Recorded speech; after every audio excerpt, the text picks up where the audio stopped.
My dad is the worst loser in the history of parents. Ever since I was a kid, my dad had this grand vision of me and my older brother Alex stepping into his shoes and taking over his business one day. To him, his work wasn't just a job or a source of income. It was a legacy, something to be protected and passed down through the generations like a family heirloom. It was a source of pride, an extension of his identity, and he made sure that we understood that from a young age. Despite being the youngest, I felt an intense desire to follow in his footsteps, partly because I admired him and partly because he made it seem like this was the path we were destined to walk. Summers in our household weren't filled with lazy days at the pool or trips to amusement parks like they were for my friends. Instead, they were spent immersed in the world of my dad's business, whether it was interning, running errands, or handling small tasks. He found ways to involve us. Sometimes we'd even end up doing mundane jobs like sorting files, cleaning up inventory, or shadowing his meetings. He was determined to teach us everything he could. He believed in hands-on learning and that these experiences would prepare us for the future, instilling values like discipline and work ethic along the way. When my brother finally graduated from college, it felt like a monumental milestone for our family. We had all been eagerly anticipating his return to our hometown, where the next logical step, at least according to family expectations, would be for him to join my dad's business. It wasn't just a career path for him, it was practically an inheritance, a legacy that my dad had spent decades building and nurturing. Naturally, we assumed my brother would happily step into those shoes without question. But it turned out my brother had decided he didn't want to take over the family business after all. Instead, he announced that he had accepted a job in a city far away from us, working at some IT company. He would be moving there with his girlfriend, who also had found a job there. This news hit my parents hard. I remember the sheer disbelief on their faces, as if someone had just told them the sun wasn't going to rise the next day. My dad, especially, was beyond furious. He took my brother's decision as a personal affront, as if it were a betrayal of the highest order. Over the next few days, he ranted incessantly. "He's not my son anymore," Dad shouted more than once to Mom, while pacing around the room with clenched fists. To him, my brother's choice wasn't just about rejecting the business, it was about rejecting him, his values, and everything he had worked for. Mom, on the other hand, refused to believe my brother could make this decision all on his own, and instead placed the blame squarely on his girlfriend. According to her, it had to be his crazy girlfriend and her manipulative ideas which had pulled him away from the family. She painted my brother as some sort of a helpless victim of his girlfriend's plot, saying things like, "If it weren't for that girl, he would have come back to us." Anyway, my parents continued to pressure and guilt my brother to change his mind. As a result, after weeks of arguing with them, he decided to cut off all contact with us. Calls went unanswered, texts unacknowledged, and any attempt to reach out was met with silence. It was devastating for my parents, who oscillated between anger, grief, and denial. With my brother gone, suddenly all the weight of the family legacy was placed squarely on my shoulders. My dad, who had been so consumed by his anger and disappointment in my brother, seemed determined to make sure I wouldn't betray him in the same way. He tightened his grip on me, dictating every aspect of my life. I became his other son, as he would always put it, the one who would inherit his business and fulfill his dreams, since my brother had failed. For context, I'm a girl. Yet, in my dad's eyes, he treated me like his son, which was very confusing. At first, I didn't let his attitude bother me. I even found some pride in the fact that he believed in me in his own way. But over the years, I began to see how warped and toxic his expectations were. His idea of grooming me to be the heir to his legacy involved stripping away any trace of femininity. He discouraged, no, outright forbade me from wearing anything pink. He insisted I keep my hair short, saying it made me look more like the son he wished I could be. I was not allowed to paint my nails or put on makeup. Looking back, I realize how deeply misogynistic his thinking was. He didn't see me as an individual or as his daughter. He saw me as a vessel to carry on his ambitions. When I finally graduated with a business degree, my parents were very proud.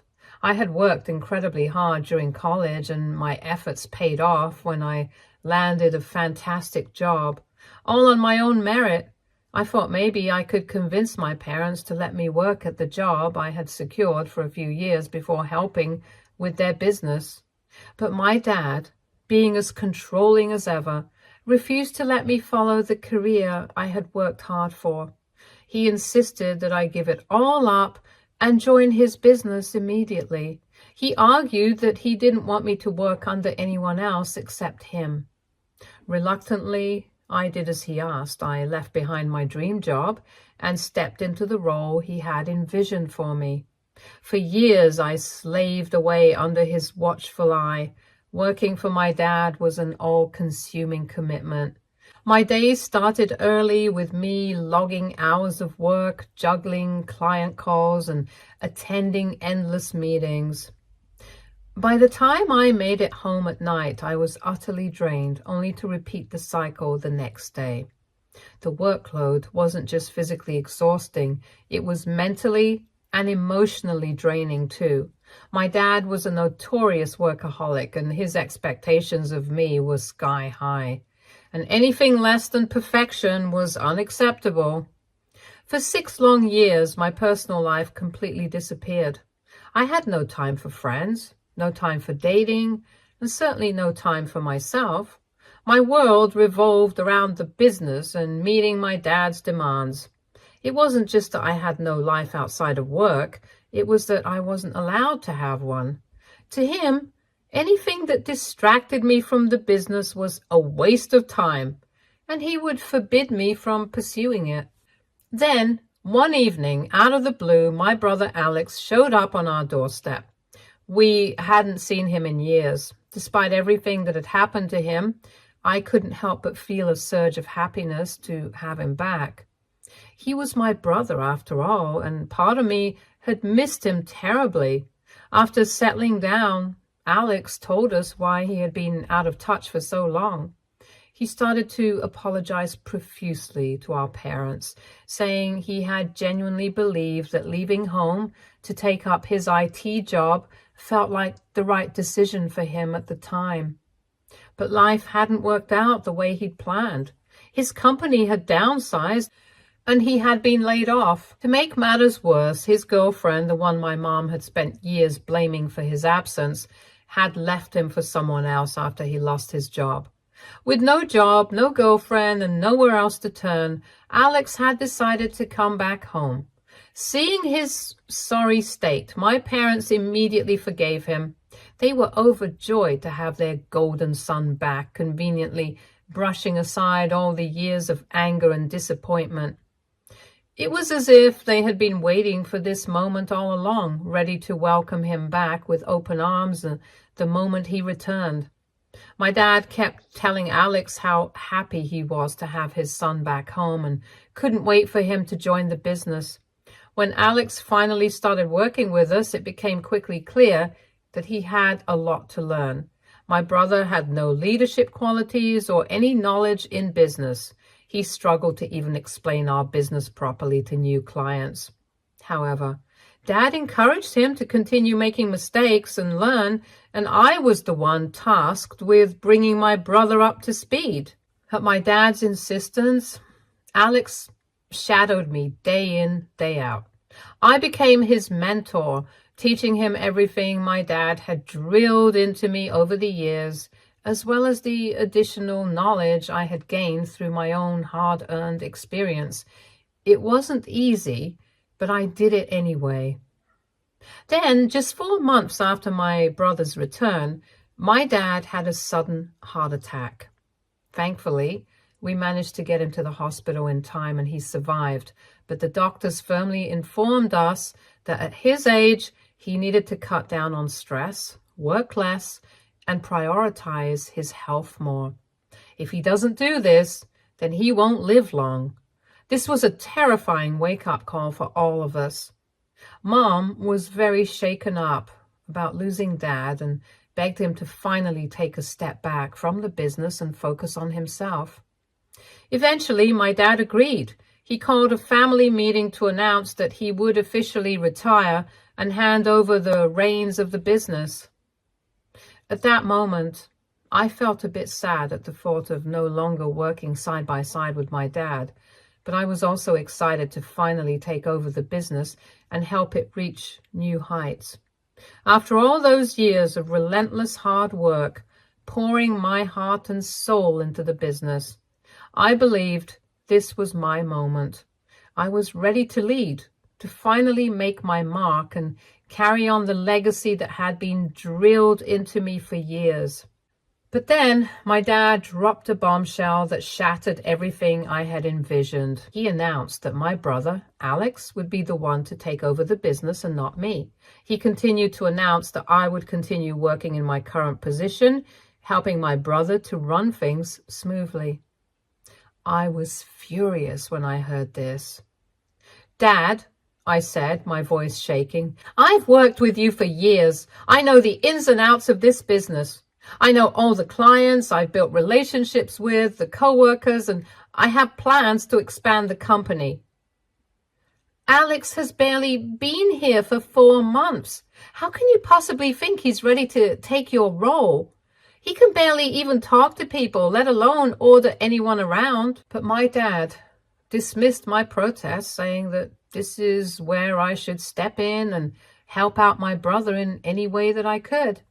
He continued to explain, "Alex is the man of the family. This business is now his responsibility, so don't worry. He's going to step up and take care of it."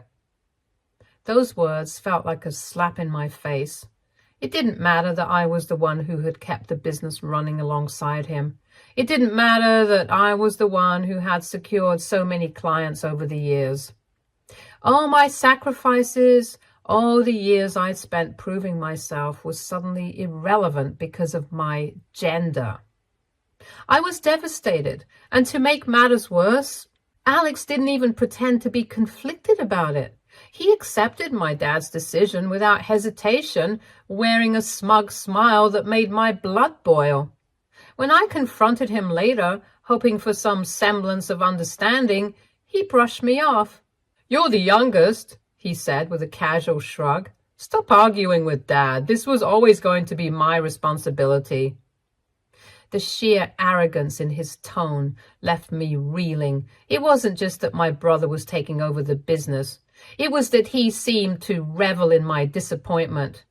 Here was someone who had abandoned the family and the business for years, who had only returned because he had no other options, and now he was being handed everything I had worked so hard for on a silver platter. It felt like my entire world had been turned upside down. Everything I had sacrificed, every dream I had nurtured, was taken from me in an instant, all because of a belief that I, as a woman, couldn't possibly shoulder the same responsibilities as a man. After that, I completely spiraled. For days, I couldn't stop crying. The betrayal, the injustice of it all, weighed on me like a crushing burden. I had spent years pouring every ounce of myself into the business, sacrificing my time, my relationships, and my own dreams, only to be told that none of it mattered. I was just a woman, and in their eyes, that meant I wasn't good enough.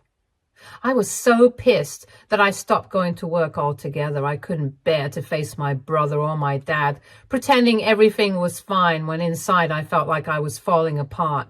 I started drinking, not because I enjoyed it, but because it was the only way to numb the pain and feel something other than the relentless ache of betrayal. I'd sit alone in my apartment, staring at the walls, wondering how things could have gone so wrong. To make matters worse, my parents didn't see my reaction as valid. They dismissed my pain as an overreaction, treating it as if I were being immature and unreasonable. It's the right decision, they kept telling me. My dad even had the nerve to tell me that if I took over his business, clients might not feel comfortable with a woman running such a large and prestigious company. Ultimately, I reached a breaking point. I realized I couldn't stay in that environment any longer, constantly fighting for approval that would never come. If they thought my brother was the perfect candidate, then fine, they could have him. I was done trying to earn my dad's respect or live up to my parents' impossible standards. I made the decision to not only leave the business, but also that town for good. When I handed in my resignation, my dad reacted exactly as I expected. He yelled at me, his face red with anger, accusing me of abandoning the family at a critical time in the business. He demanded to know how I could possibly walk away when my brother needed my help to transition into the role. My mom's reaction was equally harsh, if not worse. She treated me, saying that if I left, she and Dad would never consider me as their daughter again. Her words cut deep, but by that point, I was so exhausted, so utterly drained that even her threats couldn't stop me. I had spent too many years bending over backward to meet their expectations, and I finally realized it was time to live for myself. With all the money I had earned and saved over the years, I packed up my things and moved far away. I left behind the business, my parents, and the suffocating rules they had imposed on my life. It's been almost a year now since I left my parents' business, and I can confidently say it's been the best decision I've ever made for myself. For the first time in what feels like forever, I wake up each day without the crushing weight of expectations, the fear of being criticized for every little mistake, or the suffocating need to constantly prove myself. There's no one hovering over me, lecturing me, or forcing me to be someone I'm not. I've let my hair grow out and wear whatever I want, without my dad's incessant comments about looking too girly. I've also started therapy. Slowly but surely, I'm working on healing the wounds left by years of emotional neglect and control. I've made friends, real friends, who support me and accept me for who I am. On top of that, I'm in a loving and fulfilling relationship with my boyfriend, John. He's kind and understanding, and he's everything I could have hoped for. For the first time in my life, I feel like I'm truly living. So when my dad called yesterday, I didn't even think about answering. Since the day I walked out, my parents have kept their word. They haven't contacted me. My brother occasionally sends me texts filled with guilt-tripping remarks about how difficult it is for him to handle the business alone, or how I've made my parents sad after abandoning them. But beyond that, there's been complete silence from their end. So when my dad's number popped up on my phone screen, I simply let it ring and ignored him. This morning, I was jolted awake by the persistent ringing of my doorbell. Still groggy, I stumbled to the door, wondering who on earth could be visiting so early. When I opened it, I was stunned to find my dad standing there. Although it had only been a year since I last saw him, he looked different. Older, his face seemed to sag with wrinkles I hadn't noticed before, and his skin hung loose, a stark reminder of time passing. I realized then that I had become so used to seeing him every day that I never noticed how much he had aged. For the first time, he didn't look intimidating to me. just a tired, older man. He wasted no time. "Can we talk?" he asked, his voice firm. "I'm here because you didn't pick up my calls yesterday, and this is urgent." Typical of him. Always straight to the point, no pleasantries, no preamble. I hesitated, but eventually stepped aside, allowing him in. We sat down, and I waited, half expecting some grand apology or even just a simple, "How have you been?" But my hopes were quickly dashed. Dad dove straight into why he was there. He told me that he wanted me to come back home with him and join back the business. He continued to say how I had rebelled enough, and he had just let me. But now it was time for me to be responsible and help out the family business. I glared at him in disbelief. After everything that had happened, after the way they had treated me, he had the audacity to show up at my doorstep asking me to go back with him? I took a deep breath, steadying myself before responding. "No," I said firmly, meeting his gaze. "I'm not coming back. This is not me rebelling against you. This is my life now, and I like it. I don't care what happens to the family business." My dad blinked, caught off guard by my dismissive tone. I had never spoken to him this way before, but that was back when I was still an obedient, foolish child who wanted to please him. Since I had left home and found my own footing, I no longer cared about his opinion of me. My dad's tone shifted as he launched into a tirade about my brother, Alex. He admitted outright that my brother was incapable of running the business. He talked about how the company was nosediving because Alex lacked the people skills to build relationships with clients. His voice rose as he went on, blaming Alex for being too much like our mom, gentle, introverted, and utterly lacking in the business-savvy attitude my dad claimed he and I possessed. I raised my eyebrows at this revelation, feeling a mixture of vindication and anger bubbling up inside me. "If that's the case," I said evenly, trying to keep my voice steady, "then why didn't you give me the business instead of him last year? You know I had worked harder, I had proven myself, and I had been the one who actually knew how to handle everything." My dad's response was infuriatingly predictable. "I could never do that," he said firmly, his tone dismissive, like the answer should have been obvious to me all along. "Why not?" I pressed, though deep down I already knew what he was going to say. His answer came as a shrug, accompanied by a nonchalant remark that pierced through me like a dagger. "Because you're a girl. What I have built means something, so I can't just leave it up to you." The words hung in the air, sharp and suffocating. "So, just because I'm a woman, you think I'm not allowed to run your business, yet you have come here to ask for help?" My voice trembled with a mix of rage and disbelief. My dad rolled his eyes as if I were the one being unreasonable. He launched into a speech about how he had built the business from the ground up, pouring his blood, sweat, and tears into it, and how he had always dreamed of passing it down to a son. "But instead," he spat bitterly, "your mother gave me a nerdy, incapable son and a daughter." I stared at him in shock, struggling to process what he had just said. He continued, oblivious to the damage his words were causing. "I never wanted a daughter," he admitted bluntly, his eyes fixed on mine. "But watching you over the years changed my mind. You're more like me than Alex ever was. I'm proud of you for that. But," he trailed off, shaking his head, "even with everything you've done, I could never die knowing that I let my business be run by a woman." As if this wasn't enough, my dad even shifted the blame entirely onto my mom, muttering bitterly about how he wished she had given birth to 2 sons instead of me.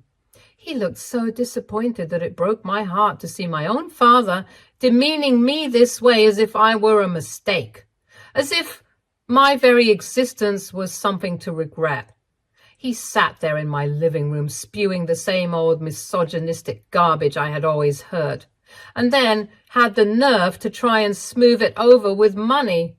"I can't give you the business," he said matter-of-factly, "but I'd be willing to offer you a very high salary to make up for everything. That's the best I can do. The audacity of this man, my father, to show up uninvited at my doorstep asking for my help after everything he'd said and done, while still clinging to his archaic ideas about my gender and blaming my mother for his perceived misfortune. I couldn't believe it. I took a deep breath, steadying myself, and met his gaze. You have repeatedly hurt me by demeaning me and my gender, I said slowly, my voice steady despite the storm raging inside me. I'm not your backup plan. I'm not going to fix the mess you created when you handed the business to Alex. You made that choice all on your own. If you regret it now, I don't care. You have to live with it. I don't know why you came to see me after all this time, but I'm done arguing with you. I want you to get out of my house. He looked at me in disbelief. I said, get out, I shouted again, my hand gesturing toward the open door, before I lose my temper even more. However, he doubled down, his voice rising in indignation. You're disrespecting me, he spat. I'm your father, and as your parent, I have every right to ask this of you. You owe it to us. I don't owe you anything, I said firmly, my voice unwavering. I already gave 6 years of my life to that pathetic business, and it got me nowhere. Now I'm finally free. I have a job now, a real job that makes me happy. I'm done with your manipulation, your control, and your toxic views on women. Also, you know what, Dad? Please don't ever say I'm just like you, when you are just a selfish, bitter loser who cares more about his pride than his own children. I never want to be anything like you. Finally, I pointed to the door again. Now get out of my house, I said coldly. I shut the door on his face as he continued to yell at me from outside. It was the first time I had ever stood up to my dad, and my hands were trembling. I do feel a bit guilty, so AITA for turning down my dad's offer to return to his business and for yelling at him. Update 1. First of all, for everyone asking how my parents know my address, of course they know where I live. While I moved away after my dad didn't give me the business, I didn't just completely cut them off. However, they had never disturbed me before. Now, coming on to the update, after my dad left, my mom called me and started yelling at me for slamming the door in his face. She called me a disrespectful, spoiled brat and accused me of giving my dad the cold shoulder just because he passed his business on to my brother. My brother also sent me a few nasty messages telling me I should get over myself and come back home before it's too late for the business. He thinks I'm stressing Dad out unnecessarily by acting this way. None of them really understand me. Update 2. Thank you to everyone for your advice. It truly means a lot to me, and I'm grateful to anyone who has taken the time to comment on my post. Now for the update. I took everyone's advice and burst my mother's bubble by sending her a clip of what exactly my dad had told me the day he came to visit. I have cameras on my front door, back door, and in my living room for my own protection, so everything my dad said to me was recorded. I created a group chat with my mom, my brother, and my dad, and I sent those clips there. I explained how this time my dad had not only repeatedly disrespected me just because I'm a woman, but had also blamed Mom for giving birth to me. I revealed how he wished he had 2 sons instead of 1. I also pointed out how he didn't even respect my brother's work simply because my brother was more like my mom, and how much he hated him. I wanted Mom and my brother, who supported my dad so blindly, to see the truth about him. I then left the group and blocked all of them. I felt a bit satisfied knowing that this was going to start a huge fight between them. Now my mom and brother could see exactly what my dad thought of them, and there was nothing they could do to blame me for it. Update 3. It's been a month since my last update. After I sent those clips to my family, my mom left my dad. A few days ago, she sent me an email apologizing for everything. She explained that after watching the videos I had sent them and hearing how my dad spoke to me, had opened her eyes.